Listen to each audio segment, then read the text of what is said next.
అత్తమ్మా నేను బావి దగ్గరికి పోతున్నా.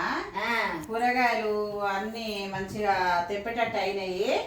టమాటాలు, దోసకాయలు అవన్నీ తెంపడానికి వచ్చినాయి. అట్లనే బత్తాయి తోట గిట్ట ఎట్లుందో నేను పోయి చూసి మళ్ళీ వస్తా. పోయిరా అమ్మా, ఆడ నీళ్ళు గిట్ట కట్టిండ్రు జీతగాండ్లు. నీళ్లు గట్ట శని చూసుకొని కట్టిండ్రేమో చూసిరా. అందుకే ఇగో ఈసారి కాయలు మంచిగా ఉన్నాయి. బత్తాయి కాయలైనా టమాటాలైనా దోసకాయలైనా బాగున్నాయి. దేవి దయ వల్ల మన అప్పులన్నీ తీరుతాయి. అంతా కూలీలో పెట్టి తెంపియాలి. నేను పోయి వస్తా. పోయిరా పోయిరా.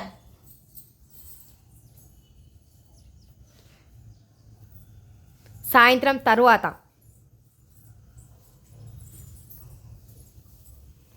ఏందమ్మా డబ్బులు వచ్చినావు, చూసి వచ్చినావా?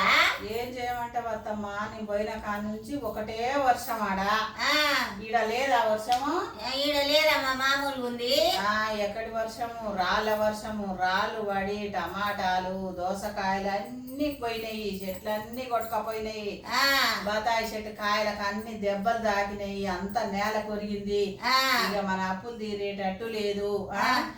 ఏం చేయాలనో నాకు అర్థమైతే లేదు. అప్పులు వస్తారు. ఇక రేపటి నుంచి వచ్చి ఇంట్లో ముందు అలా కూర్చుంటారు. ఇక మనకు సాగు మార్గం తప్ప ఇంకోటి లేదు. ఇప్పుడు 3-4 లక్షలు అప్పులైనాయి. పెట్టుబడులు పెట్టి అవి అమ్మి తీర్పుదాం అనుకుంటే మొత్తం బాయే. ఇక నేను బతకనమ్మా. ఏదో అనుకుంటారే నేను తీసుకొని ఏదో నేను తీసుకొని వస్తా. నేను అట్లా ఉండొద్దమ్మా, అట్లా ఉండొద్దు, అట్లా ఉండొద్దు. ఇక చూడు, మనం కష్టపడాలి. మళ్ళా కష్టపడి కష్టం చేసుకొని పంటలు తీసుకోవాలి. కానీ అట్లా చేయొద్దమ్మా, అట్లాంటి పని చేయొద్దమ్మా. మరి ఏం చేయాలి? అయ్యో ఏం చేస్తారు, ఏం చేస్తారమ్మా? ఏమైనా మళ్ళా కష్టపడాలి. ఆ భగవంతుడైనా మంచిగా చూస్తాడు. కానీ ఎప్పుడు పోతా అదే.